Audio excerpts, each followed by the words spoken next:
Ako nga pala si John Russell Aquino at ito ang aking output number 2. So ano nga ba yung opinion ko dito sa dapat na tanggalin yung tradisyon na pagdidisiplina sa mga bata gaya ng pamamalo ng magulang or ng mga teacher o guro?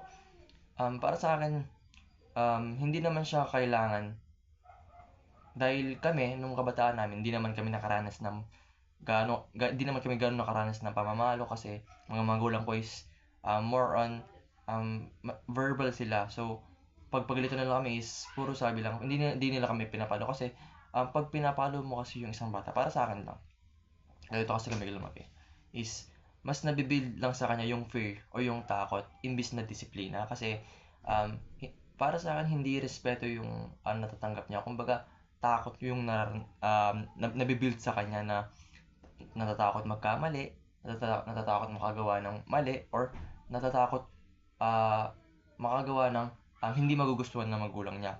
Kaya para sa akin, against ako sa pag-discipline ng mga ganun.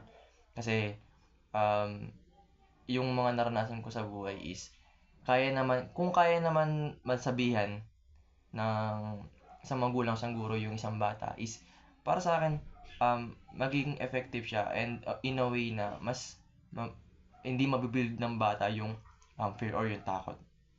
So yun lamang po and thank you.